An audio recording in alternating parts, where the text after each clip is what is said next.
अल्लाह ताला क़ुरान जी मजलिस खे मुक़दस रखियो आहे। मुंहिंजा अज़ीज़ो, क़ुरान जी मजलिस में एतिराम करे ताईं क़ुरान जो आवाज़ अचे,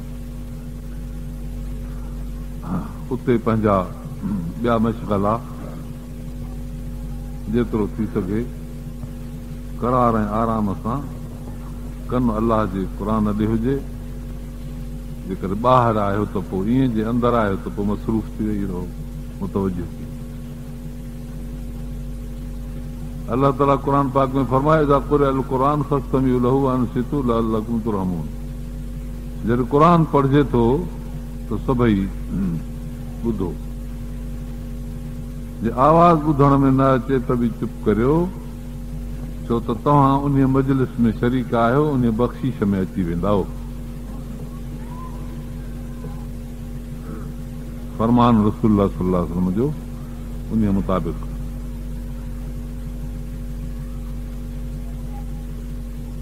अल्लाह तबारक व तआला हिन क़ुर खे इल्मु कयो आहे। इहो इल्मु अल्लाह जो आहे। इंसान ज़ात खे रब ताला पंहिंजो इल्मु अता फरमायो। इल्म जो पहिरियों नतीजो अल्लाह जी सुञाण, वहदहु ला शरीक, लहुल मुल्क व लहुल हम्द व हुव अला कुल्लि शैइन क़दीर। वो अल्लाह बादशाह आहे, हुनजी हुकूमत आहे, हुनजी तारीफ़ आहे, हर शइ ते क़ादिर आहे। मार्फत इंसान खे हासिल थींदी आहे क़ुर मञा। क़ुर जो हिकिड़ो मतिलबु इहो आहे। ॿियो मतिलबु आहे त इंसान ज़ात सां इंसाफ़ कयो वञे, हुन सां अदालत कजे, ज़ुल्म न कजे। जेको ज़ालिम आहे तंहिंखे धत कजे। हुन धत जा अंदाज़ ज़ुल्म जे हद ते आहिनि। जहिड़ो ज़ुल्म वॾो, ओतिरी हकल वॾी, ओॾी सज़ा वॾी। मतिलब सारे क़ुर जो ॿिनि अखरनि में अल्लाह जी मार्फत, मखलूक जी क़दुरदानी ऐं उन सां इंसाफ़। सारे क़ुर जो मक़सदु इहो आहे। दुनिया में तव्हां को बि प्रोग्राम ॾिसो, अहिड़ी ॻाल्हि कान्हे किथे जेकॾहिं चई आहे त उहा क़ुर खां वरिती आहे। अल्लाह तबारक व तआला असांखे हिदायत ॾिनी आहे, नूर ॾिनो आहे। रब तबारक व तआला इन क़ुर सां इंसान जे अक़ल खे रोशन कयो।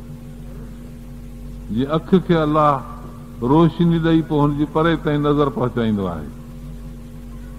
अखि में हिकिड़ी अंदरि रोशनी आहे, उनखे ॿाहिरी रोशनी खपे। सिज जी रोशनी हुजे, चंड जी हुजे, बत्तीअ जी हुजे, पछाड़ी सितारनि जी रोशनी बि चङी आहे। ज़ुल्मात ऊंदहि खां वरी बि बचाव थी पवंदो। पोइ उन रोशनीअ सां नज़र परे पवंदी। जेॾी रोशनी तेज़, एॾी नज़र परे। जे रोशनी धीमी, नज़र बि झकी। हालांकि अखि साॻी, नूर साॻो, पर ॿाहिरि रोशनीअ जे फ़र्क़ ते नज़र परे ऐं वेझी। ऐं जे न हुजे त बसि ॾिसण ई बंदि।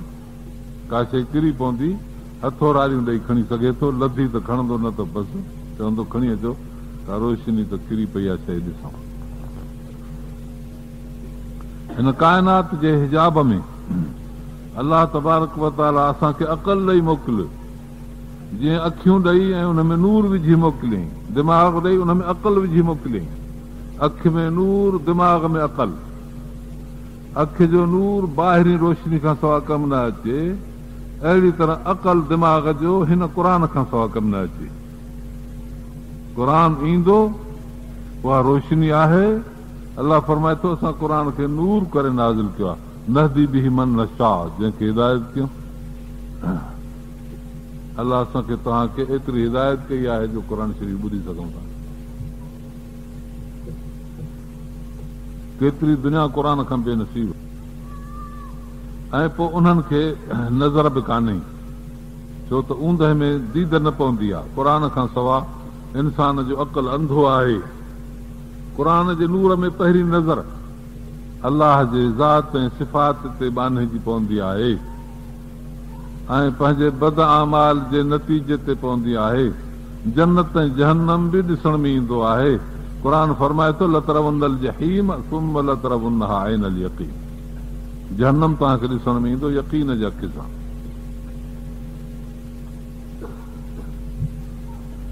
इहो क़ुरान शरीफ़ असांखे नूर ॾिनो जंहिंसां सभु शयूं नज़र अचनि। जिन खे क़ुरान न आहे तिन खे नूर कोन्हे, उहो नूर जंहिंसां नज़र परे पवे। अखि जे आॾो रोशनी कान्हे, नज़र कान वेंदी। क़ुरान न आहे, इंसान जी नज़र परे न वेंदी जो अलाह खे सुञाणे। हिकिड़े तरफ़ मख़लूक जा हक़ ॼाणे, ॿिए तरफ़ अल ख़ल्क़ अयालुल्लाह, हीअ सारी मख़लूक अलाह जो अयाल आहे। अलाह जे अयाल, जेको अलाह खे न सुञाणंदो अलाह जे अयाल खे छा सुञाणंदो। जेके असांजा मुस्लमान चवनि था माण्हुनि खे हक़ वठी ॾींदासीं, जॾहिं ख़ुदा खे नथा सुञाणनि त माण्हुनि खे कहिड़ा हक़ वठी ॾींदा।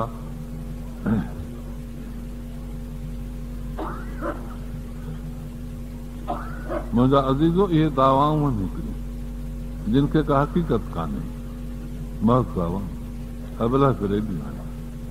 अलाह ताला इस्लाम में जेके अक़दार ऐं इज़तूं रखियूं, इंसान जे हुकूक जी हिफ़ाज़त कई, किथे कान्हे। जेकॾहिं कंहिं दावा कई आहे ऐं सची दावा कई आहे त उहो सच वरी बि वञी सचे क़ुरान ते बीहंदो, ॿियनि कोन्हे। ॿियो त मिड़े कूड़ आहे।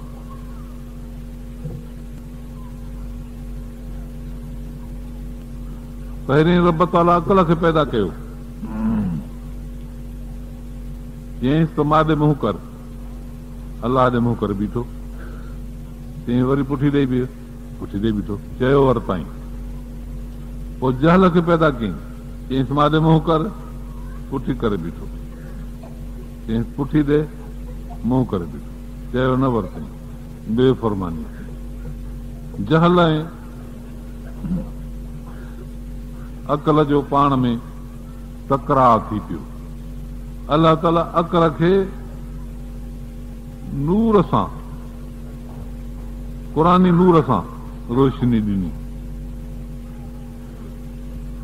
ऐं जहल इनकार कयो, तंहिं करे हुन ते ज़ुल्मत आई। नूर जो मुक़ाबिलो ज़ुल्मत सां, ऊंदहि सां, जहल जी, गुमराहीअ जी ऊंदहि। जहल खे अची पकड़ियो, जीअं अक़ल खे क़ुरान जे नूर अचे मदद कई। अक़ल जी नज़र ज़ात ऐं सिफ़ात ते ऐं अलाह जे मख़लूक़ात ते पई। होॾे सुञाणप कयईं, इबादत कयईं, हेॾे मख़लूक खे ॾिसी उन्हनि सां इंसाफ़ ऐं अदालत कयईं। जहल अलाह खे न सुञातो, चयो न वरितईं, मत में वियो। हिकिड़े पासे ॾे ख़ुदा जो इनकार, ॿिए पासे ॾे मख़लूक सां ज़ुल्म कयईं। अज़ुल्म ज़ुल्मातुन यौमल क़ियामत, इहो जहल जो कमु आहे ज़ुल्म करणु।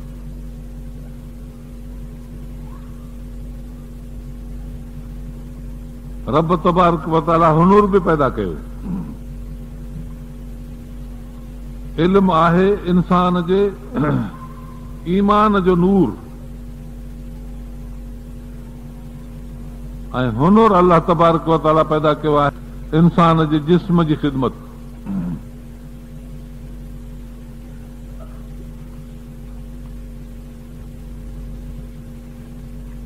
इहो आहे इंसाननि ऐं हैवाननि जे विच ते फ़र्क़ु,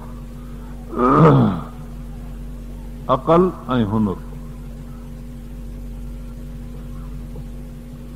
पर हुनुर अहिड़ी शइ आहे जो इहा इल्म सां बि गॾिजी सघे थी, जहल सां बि गॾिजी सघे थी। छो त हुनुर खे अकुल अजागर थो करे, अक़ल न आहे त हुनुर बि न आहे। अक़ल खे रोशन कयो इल्म, जहल खे ऊंदहि ॾिनी इनकार। हुनुर रोशनी में बि हलंदो, ऊंदहि में बि हलंदो। केतिरा हुनुर आहिनि जेके ऊंदहि में बि हलंदा आहिनि, रोशनी में बि हलंदा आहिनि। अलाह तबारक व तआला उहो हुनुर जेको इल्म सां मिलायो, उन ख़िदमत कई, दीन जी ख़िदमत कई। अलाह ताला फरमाए थो, या दाऊद इन्ना जालनाक ख़लीफ़तन फिल अर्ज़, असां तोखे ज़मीन में ख़लीफ़ो बणायो आहे। अलाह जो ख़लीफ़ो, इल्म सां कामयाबी थी ही ख़लीफ़े जी, आदम अलैहिस्सलाम बि ख़लीफ़ो हो। अलाह ताला दाऊद अलैहिस्सलाम खे नबी कयो, हुनखे हुकूमत ॾिनी। फरमाए थो त हुनर बि ॾिनोसीं, अलन्ना लहुल हदीद, लोह नरम करे ॾिनोसीं। चयोसूस क़दर फी सर्द, अलमनाहु सनत लबूस, ज़िरहनि जे ठाहिण जो हुनखे फन ॾिनोसीं ऐं फरमाएसूस त इन जा अंदाज़ कर, कड़ा बड़ा मज़बूत करे, ज़िरहूं सुठियूं ठाहे, जंग में कमी ईंदियूं, जंगी सामान। नुबूवत जो प्रोग्राम, इल्म, हुनुर, त उन हुनर सां जंग करे, जेके मुनकर आहिनि जहल खे मात करे। पर इहो हुनुर हुयो अकुल जी शइ, अकुल जहल ॾे बि आहे, पोइ त कुझु न कुझु सम्झ हुनखे थिए थी, आहे त मुक़ाबले में, पर जहल ग़ालिब थी वेंदो, अकुल मग़लूब हूंदो, पोइ जहल जे ज़ोर ते इनकार कंदो। अकुल ग़ालिब थी वेंदो, जहल मात थी वेंदो। ग़ालिब अकुल थींदो आहे जॾहिं इल्मु अचेसि, अकुल मग़लूब थी वेंदो आहे जॾहिं इनकार अचेसि, कुफर अचेसि। पोइ अलाह ताला थो फरमाए, ए मलू आल दाऊद शुक्रा क़लीलुम मिन इबादी शकूर, मुंहिंजा बाना शाकिर तमामु घटि आहिनि। तव्हां शुक्र करियो जो मां तव्हांखे नुबूवत ॾिनी, इल्मु ॾिनो, अक़ल ॾिनो, हुनुर ॾिनो, जो तव्हां इन हुनुर जे ज़रिए पंहिंजे दीन जी ऐं इल्म जी ख़िदमत करे इस्लाम जे दुश्मननि खे ख़तमु करे सघो था। क़तल दाऊद जालूत, जालूत खे दाऊद अलैहिस्सलाम क़तल कयो, इस्लाम जो शान बुलंद थियो। क़ुरान शरीफ़ में आहे। ॿिए पासे ॾे वरी जहल, उनखे जेकॾहिं हुनुर अची वेंदो त उहो मुनकिर थींदो ऐं मग़रूर थींदो, किब्र उन में अची वेंदो। जहल में हुनुर आयो, मग़रूर थींदो, अलाह जो इनकार कंदो। कारून खे हुनुर मिलियो हो दौलत जे गॾु करण जो ऐं कमाइण जो। हुन पंहिंजे हुनुर सां दौलत कमाई, चई इन मां ऊती तू अला इल्म ईंदी, मूंखे पंहिंजो इल्मु आहे, मूंखे पंहिंजो हुनुर आहे, पंहिंजी सम्झ आहे, दौलत मां गॾु कई आहे, मूंखे अलाह कान ॾिनी आहे। इनकार हुन में अची वियो। हुन में तिजारत जो हुनुर आयो। अहिड़ी तरह अलाह ताला फरमाए थो, इरम ज़ातिल इमाद लती लम युख़लक़ मिसलहा फिल बिलाद, इरम जे क़ौम में बि असां वॾा फन ॾिनासीं। जाब सख़र बिलवाद, फिरौन ज़िल औताद, पथर तराशियऊं, बंगला ठाहियऊं, वॾा फन कयऊं। पर हुननि में जहल हुयो, इनकार आयो, गुरूर आयो, तकबर आयो, नबियनि जो प्रोग्राम न मञूं, हलाक थी विया। हिते अलाह ताला इल्म ऐं हुनर ॿिन्ही जी ॻाल्हि थो ॿुधाए। अल्लज़ीन मक्कन्नाहुम फिल अर्द, उन्हनि खे जेकॾहिं असां ज़मीन में ताक़त ॾींदासीं, जीअं दाऊद अलैहिस्सलाम खे अक़ामु सलात व आतव ज़कात, नमाज़ क़ाइमु कंदा, ज़कात ॾींदा, माण्हुनि खे नेकी जो हुकुम कंदा, बुछड़ाई खां रोकींदा, नतीजा अलाह जे हवाले। इन ॻाल्हि जी परवाह न आहे। नमाज़ क़ाइमु कबी, क़ाइमु करण जो मतिलबु आहे जेको न मञींदो त जबरन पढ़ाइबी, छो त इस्लाम जबरी मज़हब आहे। नंढड़ो ॿार पीउ माउ जी बेफ़रमानी कंदो, उनखे मारे सिधो कबो। शागिर्द उस्ताद जो चवणु न पटंदो, उनखे सिधो कबो।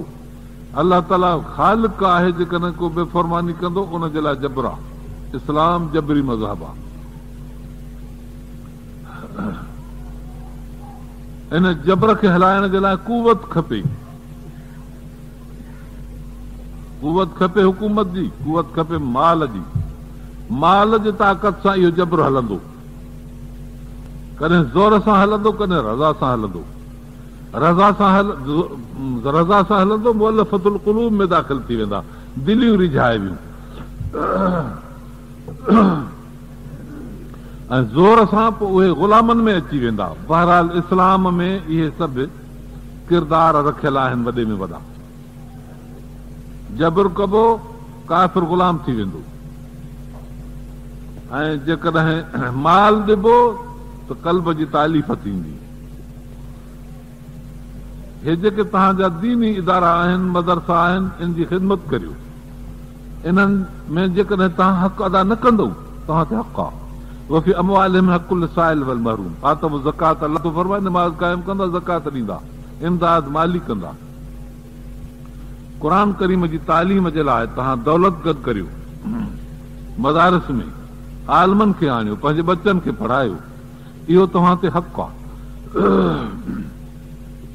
माण्हू पंहिंजे बच्चनि खे खाधो खाराईंदो आहे, पाणी पीआरींदो आहे, मरीज़ थींदा आहिनि, इलाज कराईंदो आहे, न कराईंदो त हुन ते फिठ लानत पवंदी आहे, चवंदा त ॿार मरीज़ अथसि, इलाज नथो कराए, उघाड़ा थियनि था, कपिड़ो नथो ॾिए, बुखिया मरनि था, दरनि ते टिननि था, दौलत गॾु थो करे, कंहिंखे टुकुर नथो आहे की न। अहिड़ी तरह सां क़ौम जा बच्चा जेके बि माण्हू सरंदड़ आहिनि, पंहिंजे ताक़त हर ख़िदमत कनि, उन्हनि जो हक़ आहे। मुस्लमान जो मुस्लमान ते हक़, मुस्लमान जो मुस्लमाननि जे ॿारनि जो माण्हू ते हक़ आहे। वफ़ी अमवालिहिम हक़ुल लिसाइल वल महरूम। हिकिड़ा तव्हांखे घुरनि उन्हनि जो हक़, ॿिया नथा घुरनि उन्हनि जो हक़ आहे, हक़ अदा कबो। हक़ जा दरवाज़ा तव्हांखे ॻोल्हणा पवंदा, उहे खुलियल आहिनि, बंदि कोन्हनि। दीनी तालीम ॾियारियो, मज़लूम जी मदद करियो, बुखे खे टुकड़ो ॾियो, मरीज़ ते दवा वठो, उन ते ख़र्च करियो। इहो फर्ज़ आहे उन्हनि माण्हुनि ते जिन खे अलाह ताला दौलत अता फरमाई आहे। जेकॾहिं न कंदव पोइ ते थोरो 30 साल मोटो, मुंहिंजी पुराणी 30 सालनि जी तक़ीर खे यादि करियो। अॼु जेकॾहिं तव्हां ख़िदमत न कई आहे क़ौम जे नसल जी, त 30 सालनि 25 सालनि 20 सालनि खां पोइ जॾहिं जवान थिया त तव्हां हुननि ते दौलत ख़र्च न कई, पोइ इहे तव्हां खां हक़ वठंदा, दौलत खसींदा, तव्हांजी इज़त लुटींदा, तव्हांजो माल खणंदा, तव्हांजे नंग जो ध्यानु कंदा, तव्हांजे सिरनि जा दुश्मन थींदा, छो त तव्हां हुननि जे मथां हक़ अदा न कयो हो। पंहिंजे घरनि में दौलत प्यारी कयो, क़ौम जे बच्चनि खे दीन न सेखारियो।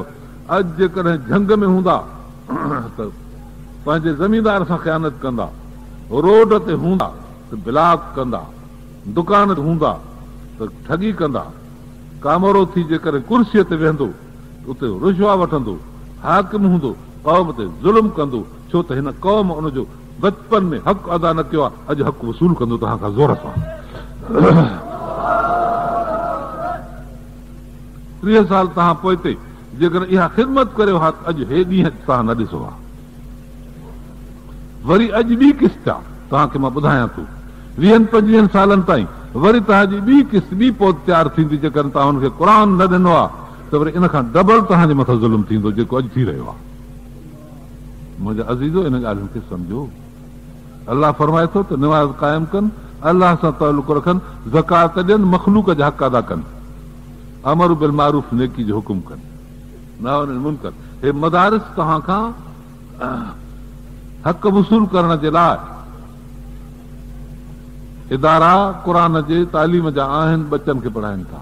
पर यक अनार सद बीमार, हिकिड़ी इस्पताल में खपनि था ॾाढ़ूं, मरीज़ आहिनि उते 100, जिन खे जिगर जी बीमारी आहे, उनखे ॾाढ़ूं जी रस खपे, ॾाढ़ूं अथनि हिकिड़ो, 100 मरीज़ खे हिकिड़ो फ़ाइदो ॾींदो। अॼु तुंहिंजो मौलवी तमामु थोरो आहे, दीनदार तबिको तमामु थोरो आहे, क़ुर जे ॼाइण वारो तमामु थोरो आहे, क़ौम तमामु घणी आहे, यक अनार सद बीमार थी वियो आहे। हिते किफ़ायत केरु करे? इहो सभु तव्हांजो कसूर आहे। तव्हां जेके बाग़ हुया उन्हनि में ॾाढ़ूं न पोखिया, तव्हां मदरसा हुया उन्हनि में बच्चनि खे न पढ़ायो, तंहिं करे तव्हांजी किफ़ायत कान्हे, हाणे पूरत कान्हे। तव्हां अंग्रेजी पढ़ी आहे, तव्हां पंहिंजे ख़्याल में ख़ूब कयो आहे, डॉक्टर घणा थी विया पर नौकरी कान्हे, मास्तर घणा थी विया पर वतन था इलाज कंदा, ऐं ॿियनि सभिनी फननि जा माण्हू इंजीनियरिंग पढ़ी आया मगर उनखे मुलाज़मत कान थी मिले। पोइ इहे ई माण्हू अथव जेके तव्हांजे रोडनि ते आॾो अचनि था ऐं तव्हां सां हर क़िस्म जा ज़ुल्म कनि था, या जिते हुननि खे का मिली वई आहे लखा रुपया ॾेई रुशवा ॾेई पोइ तव्हां खां साॻियो तसलुत था कनि, हक़ था वसूल कनि। अंग्रेजी तव्हांखे सुञो बणायो, अंग्रेजी तव्हांखे बुखियो बणायो, अंग्रेजी तव्हांखे लुटेरो कयो, अंग्रेजी तव्हांखे रिश्वतखोर कयो। अञा तव्हां अंग्रेजी जी जान नथा छॾियो। मुस्लमाननि खे हया अचणु घुरिजे। आलम तव्हांजो कहिड़ो ध्यानु कयो आहे? को मौलवी ॾेखारियो रोड ब्लॉक कयईं, मौलवी ॾेखारियो तव्हांजी खां रुशवा वरितईं, मौलवी ॾेखारियो तोर माप में खोट कयईं, मौलवी ॾेखारियो कंहिंजा नंग खयईं, मौलवी ॾेखारियो कंहिंसां ज़ुल्म कयईं। कोन,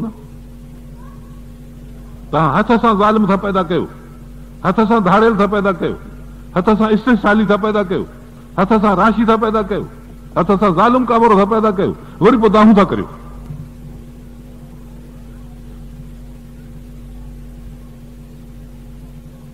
आख़िर बादशाह बि हितां पैदा थींदा, कामोरा बि हितां पैदा थींदा। जेकॾहिं आलम उन जाइ ते आण त छा बलोचिस्तान जे अंदरि 5 वज़ीर थिया आहिनि आलम, मुल्क जे अंदरि ॾिसो त कहिड़ी बहितर हालत थी आहे, दरवाज़ा खुलिया पिया आहिनि। जेको बि अचे ग़रीब अचे वज़ीर सां मिले, वज़ीर परे परे वञी उन्हनि जे घरनि में उन्हनि भूंगड़ियुनि में जाचनि था त बाबा छा हाल अथव। सॼे बलोचिस्तान जे अंदरि तव्हां वज़ारत खे अॼु ॾिसी अचो।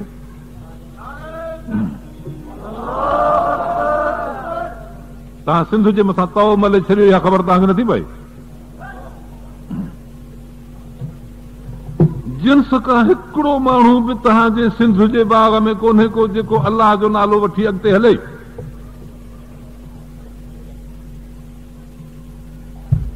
ख़ुदा जा बाना तव्हांखे छा चइजे? अलाह फरमाए थो त तव्हांखे इबरत कान्हे। जेकॾहिं इन्हनि ॻाल्हियुनि खे कूड़ो कयो त इहा पुराणी रस्म आहे, अबे ॾाॾे जी इहा रस्म सिंधियुनि पैदा कई आहे। या मुल्क जे माण्हुनि नूह जे क़ौम इनकार कयो, आद जी क़ौम इनकार कयो, समूद जी क़ौम इनकार कयो, इब्राहिम अलैहिस्सलाम जी क़ौम इनकार कयो, क़ौम लूत जो इनकार कयो, मदियन वारनि इनकार कयो, मूसा अलैहिस्सलाम जो इनकार कयो, मोहम्मद रसूलुल्लाह सल्लल्लाहु अलैहि वसल्लम जी क़ौम बि इनकार कयो।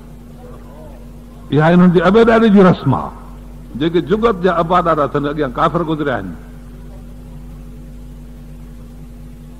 रब थो फरमाए सुम अख़ज़्तुहुम, पोइ पकड़ियो मान, फकैफ़ कान नकीर। असांखे त फरमाए यादि रखो मां उन्हनि खे पकड़ियो हो न छॾियो।